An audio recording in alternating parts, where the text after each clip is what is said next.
about Vivi's first and myself, but I already hang out with the Vietnam community here in Ireland, all 10 of us. But we made an exception last month because we celebrated Lunar New Year together. You guys know Lunar New Year? Yeah, somebody know it as Chinese New Year, but it's called a different thing in different countries. Like for example, in China they call it Chunche, in Korea they call it Sola, in Vietnam we call it Tết Nguyên Đán, which means sexy Chinese New Year. I've been enjoying my time in Ireland so far, and I have some sad news to share with you guys. It's actually my last gig in Ireland. Oh. Yeah, I know someone snitched, so I was here. Oh fuck! Yeah, I mean to be fair, I did try everything to get an Irish passport. You know, I try everything. You know, I try all different kinds of things. For some, I tried to watch and tweet about the toy show. I tried to learn how to play hurling. I also tried to apply to join kneecap. But again, I couldn't find a balaclava that fits me, you know. The eye hole is too big, so.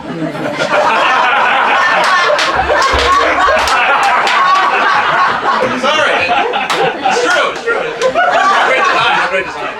I'm a fashion person, you know. I can't even slide. Yeah, that's why I'm leaving. I'm not very fashionable.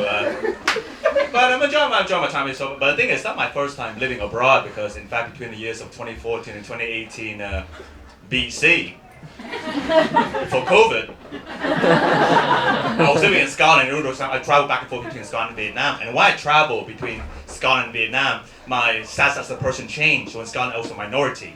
And in Vietnam, I'm probably the absolute majority. In other words, in Scotland, I face problems. And in Vietnam, I am the problem. And it didn't really matter if Scotland has a well-established Vietnam community. I couldn't stay for all the Asians that are not as sexy as me. I'll tell you a short story. It happened to me back in 2015. In 2015 in the UK, there was the Rugby World Cup. You guys seen rugby, right? Yeah. Yes, I'm a big rugby fan myself. I play the sport, and it's a very weird sport because I remember one time I had to put my head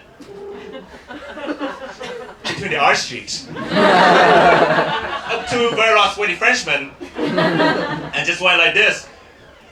What's your squeeze? What's your squeeze? And that's for the game. That's basically rugby, very romantic game. It's like asking for Rihanna, you find love in a hopeless place. But back to the story, 2015, Rugby World Cup, very good time. I went to a pub like this in Edinburgh to watch one of the games. And the game that they showed that it was between Japan and South Africa. Now in Rugby World, South Africa is a major powerhouse in sport of rugby. Multiple World Cup winners, and Japan was the underdog. And most people expect South Africa just to walk over Japan easily. But the game got really exciting. It came to the very last minute when Japan miraculously beat South Africa. And right at that exact moment, everybody in the pub started congratulating me! And I was freaking fields, so getting bashed up, handshakes, high five, kissing babies, signing autographs. I didn't want to do, I go with the flow. Oh, cheers. Thank you. Oh yeah, Japan's very nice at this time of the year. What's more wrestling is sushi. And the guy handed me a pint of alcohol, and I was like, arigato. But that's how I got free drinks, by embracing positive racism. Anyway, first of all, before I continue, I would like to address the elephant in the room. So as I mentioned, I'm from Vietnam, and I noticed there's a lot of Americans in tonight, and it's fine, it's okay. You guys don't know what I'm talking about because last Wednesday it was the 50th anniversary of the end of the Vietnam War. The end of the Vietnam War. I guess what happened is 50 years ago there was this thing called the Vietnam War. You know, that whole brew. I had a whole malarkey, you know, with like flying helicopters, burning villages, yada yada, and then we won. So it's okay. No, it's okay. Americans and Vietnam are good friends now. We're best of buddies, you know. But still, you know, 1-0. Anyway. So it's all good. Well friends. And also, before I continue, let's give a big shout out to the host tonight, O'Brien. Yeah. For mispronouncing my name. Easy mistakes. Don't hurt Danny. He's a good man. He's just dumb, you know. So, but I think Daniel and I would go way back. We're good friends, we're good colleagues. And the thing about Daniel O'Brien is actually my token white friend. That was part of my relocation package when I moved to Ireland, you know. You guys, when you move to a new country, you get a relocation package. It's different for different people, different places, right? You're from Europe or America, you're given like maybe some free accommodation or free spending money. I got given a white friend. I didn't ask for it, they just give me one at the airport. Here you go, here's Daniel O'Brien. Yeah, but again, I got given a menu, so I just went for the cheapest option. So, give me a drunk up, coked up Irishman, you know. Very good deal. It's a fantastic deal. I like cheap stuff, you know. But then, so the way you say my name properly is Nghia, N-G-H-I-A, Nghia. You call me Nghia, it's absolutely fine. And I think my name can be very useful, right? I can use it as like a deterrent, so I can use like to get me out of like really tricky situation. So the thing about me at the moment, I know a guy called Iman, and the thing about Iman's from Nigeria, which makes him black. Very important detail to the joke. And the thing is, Iman and I, we've been living together in the same building for a long time now. We've been living together just as housemates, right? To the point that our landlord said they call us the rush hour apartment. If you're running suicide, you're checking the number sucker. That's how it works. So. And we lived together as housemates for a long time. We like to do different activities together as housemates, right? So there was one night where Iman had this idea where him and I would do a rap song together. So the song that he chose was a song called Party Up, open brackets, up in here, close bracket. My name rapper, DMX. So the song here, so the plan was that he's going to do the first half of the song, and I was going to do the second half of the song.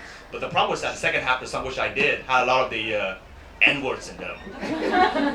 I can tell you guys are very tense. I was there, I know. And the thing is, I like to see myself as a very like progressive, liberal, progressive kind of person. I support on important movements like BLM. I read books by great thinkers like Martin Luther King, Malcolm X, Nelson Mandela, Michael Jackson when he was black. And but I was still very worried. I still had to voice my concern to Iman. So I said to Iman one, I was like, hey man, I'm not very comfortable saying the N-word because you might get offended, but also I might die. But Iman was very relaxed, very casual. He was like, bro, it's okay. Had a meeting with the black community, bro, and we decided to give you a temporary N-word privilege. But even with the newly earned N-word privilege, I was still very worried. So I had to come up with a solution. So my solution in that moment was that I replaced the N-words in the song with my own name. Yeah. And as a treat for you guys, here's my portion of the song.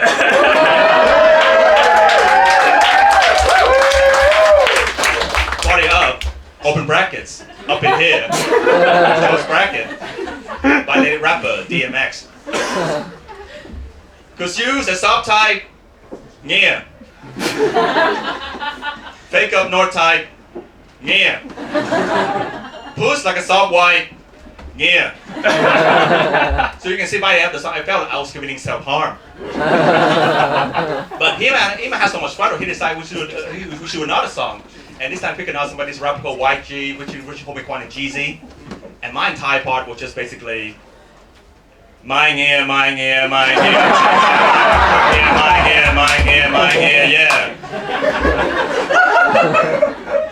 Yeah.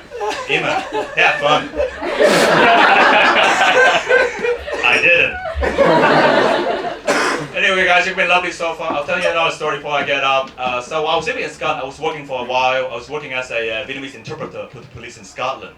So basically, my job involved translating to Vietnamese to English and vice versa. So you can imagine, if there was a crime scene involving Vietnamese witness suspects or victims, I'll be there. In a way, I became a superhero. In a way, I became the Vietnamese Batman. By night, I fight crimes with my language skills, and by day, I live on parents' money. It was a very fascinating job. I learned a lot. In fact, I got paid, really well paid, made the whole thing very morally great. So you can imagine, in the particular month, if I run out of cash, then I hope for bad things to happen to other people. In this case, I target a very specific ethnic minority. I hope for bad things to happen to other Vietnamese people. So you can imagine, every night, I'll be sleeping, I'll be dreaming. Oh God, I want someone get stabbed tonight. And I hope they speak Vietnamese. At one point, I got so desperate, I ended up committing crime myself. I ended up robbing an old Vietnamese woman. And you know, I have to go to work, I double on my cover. But now you can imagine at the police station, in the interrogation room between the Scottish cop, the old Vietnamese lady, and me, the interpreter, I have all the power. So you imagine the scenario playing out like this. The Scottish police officer asking the old Vietnamese lady a question. Welcome, madam. Thank you for coming in. We understand it's a very difficult situation for you. Especially the high levels of crime, the shy weather. But we were wondering if we could ask some wee question. Put us down to the details of the scene, of the crime. Here's the question. Would you please describe the perpetrator? The police officer was Mel Gibson. And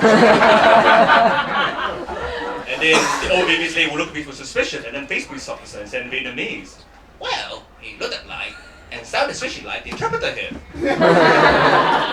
And then that's when I also faced the police officer and then translated what she said was, he was Nigerian.